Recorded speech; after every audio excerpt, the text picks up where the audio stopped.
Lyca மற்றும் red giant movies தயாரிப்பில் பிரம்மாண்ட இயக்குநர் சங்கர் இயக்கத்தில் உலகநாயகன் கமல்ஹாசன் நடித்த இந்தியன் 2 ஜூலை 12 முதல் உலகமெங்கும் திரையரங்குகளில்.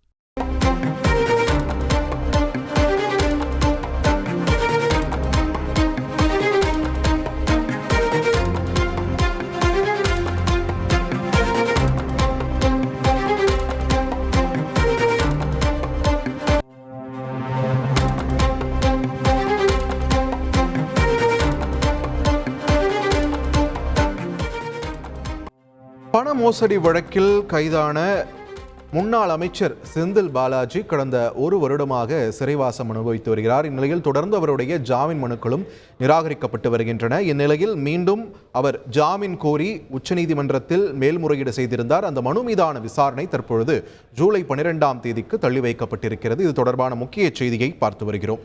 தொடர்ந்து கூடுதல் விவரங்களை வழங்க இணைகிறார் எமது செய்தியாளர் வெங்கடேசன். விரிவான தகவல்களை பதிவு பண்ணுங்க.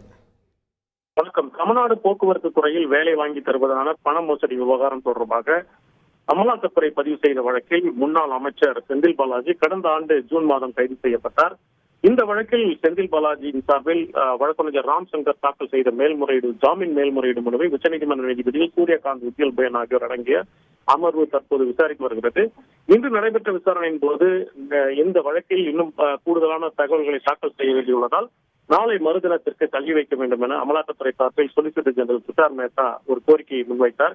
இதற்கு செந்தில் பாலாஜி சார்பில் ஆஜரான மூத்த வழக்கறிஞர் முகுல் ரோத்தகி மனுதாரர் செந்தில் பாலாஜி ஓராண்டுக்கும் மேலாக சிறையில் உள்ளதாகவும் இன்னும் எத்தனை நாட்கள் இப்படி தள்ளி வைக்க கோரிக்கையை முன்வைக்க போகிறார்கள் என்பதை பார்க்கத்தான் போகிறோம்.